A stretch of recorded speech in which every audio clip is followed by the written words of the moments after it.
Arcane Season 2 Act 1 is out, and what is going on? So real quick, I just want to say that this is something that I'm going to start doing more when it comes to movies that I see in the theaters, shows that I'm watching on my own, that I'm not recording, whatever. And so for this video, this is just going to be some first impressions and of course my personal review for Arcane Season 2 Act 1. I took some notes on my phone because I knew I'd forget a bunch of stuff, and I probably still will forget a bunch of stuff.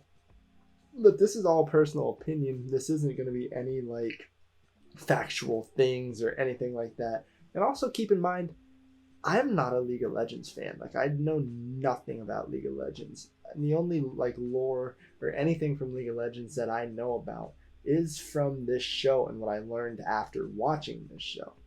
So I mean, I obviously know you got Vi, Jinx, and Jace, and Victor. Look, Arcane came out of the gates swinging, absolutely not skipping a beat at all from the first season. We're jumping in, it's intense as fuck.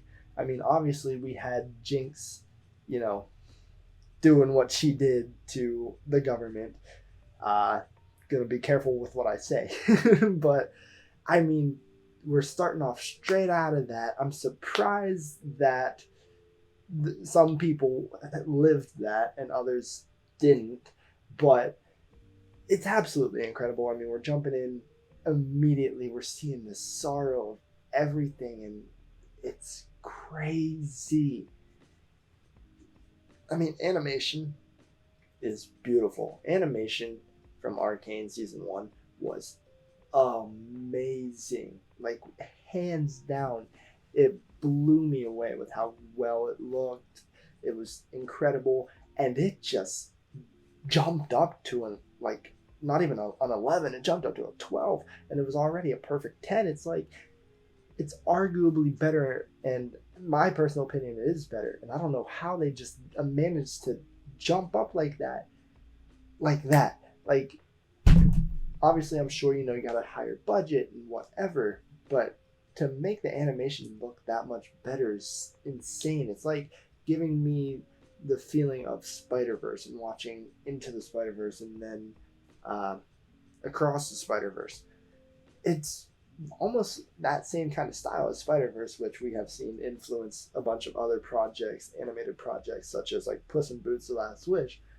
But it's incredible. I cannot stress enough how much of a fan I am of animation, and this just puts the nail in the coffin for being some of the best animation that I've ever seen. And honestly, with some of the shots that they have in this series, I don't know if I want to say it's better than Across the Spider-Verse, but it's like right there. Like, it is so fucking good. It's insane. I've said when I started this video, this is one of the greatest shows of all time, in my opinion. Especially animated shows. I don't care what anyone says. It's my opinion. So it's what I feel. I have always said, always said, that Star Wars: The Clone Wars is my absolute favorite TV show, and that will never move, and then every other show that I love just goes under it. So when I would say like, oh, my favorite TV show, I would always say like Arcane, or on high on the list you got like Lucifer, You. Those are high, like top tier projects that are on my list. But Arcane has always been like that number one, but it was always under Clone Wars. Like I always said, Clone Wars is always number one. But aside from that, Arcane. Nah. Arcane Season 1 is incredible.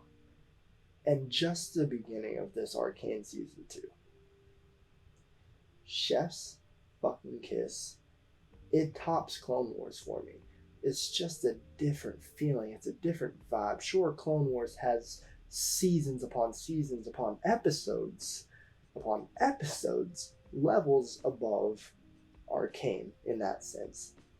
But it doesn't matter how many seasons you have, it doesn't matter how many episodes you have, that perfection, that execution, when you do that, that's what makes a TV show great. And that's why I love Arcane. I love the story, especially knowing nothing about League of Legends. I can sit here and enjoy the show for what it is. I mean, I know and I've seen League of Legends players and fans online who enjoy the show even now saying they're confused about like where Jinx's story from here is gonna go in this season.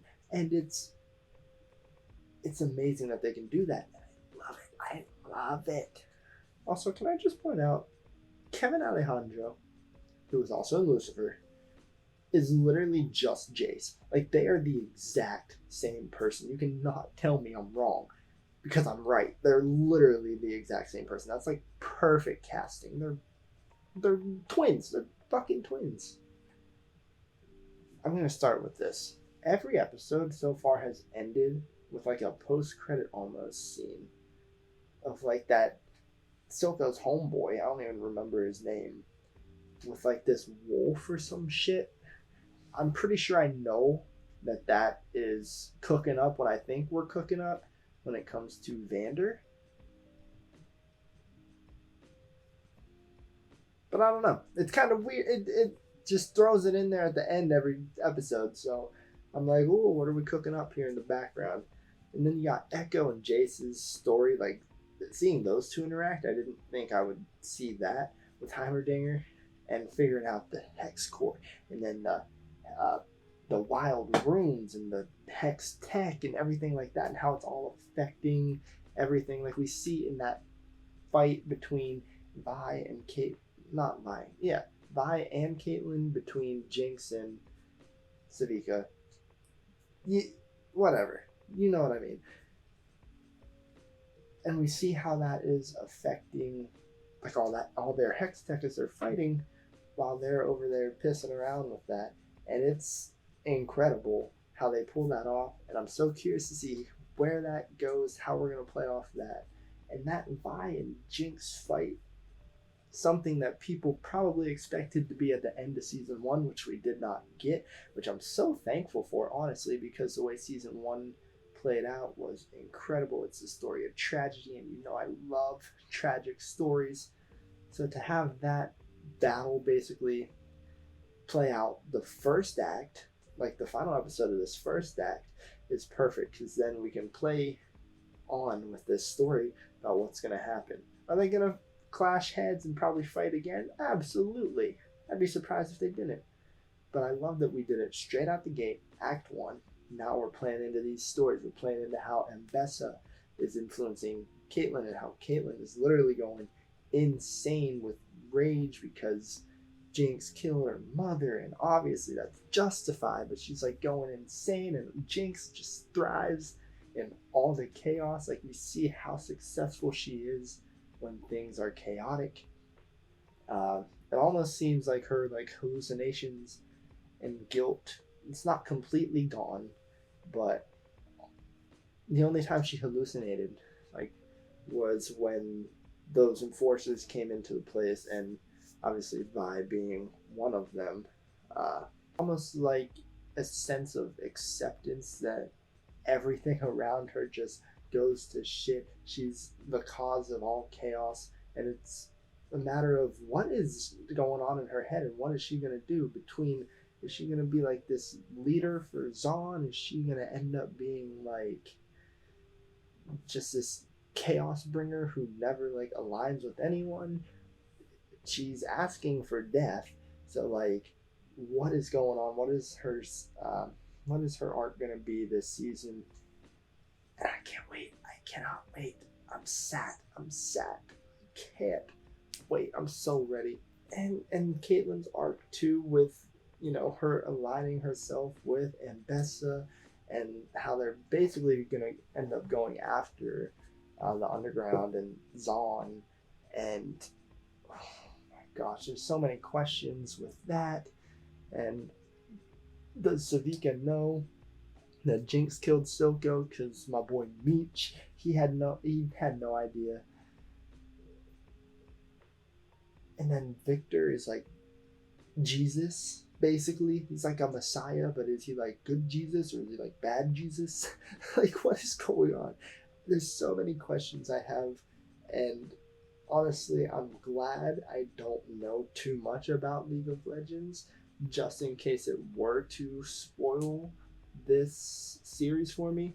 I know enough where I can kind of get a sense of what may happen to some of these characters. Like I said, I have a background of some of these characters, but I'm glad I don't have too much, and I'm so damn excited to see the rest of this series. Oh, yes, this whole video is just me basically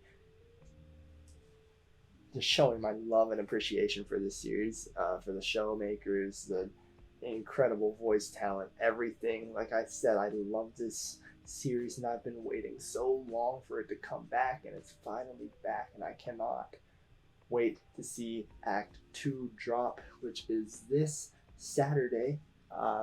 So I really hope you enjoyed me just yapping on about my thoughts and just my basically post-game review of Arcane Act 1.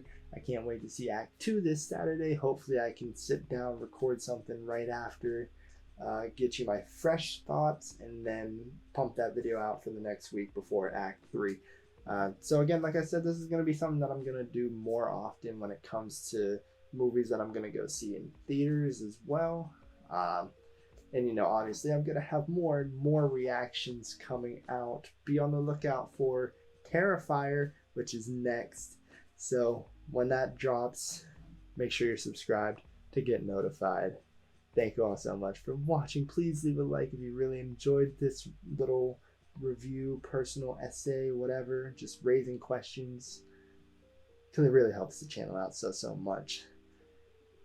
If you made it this far, subscribe. I mean, why not? You're already here. And I will see you all in the next reaction or review, whichever comes next. Peace.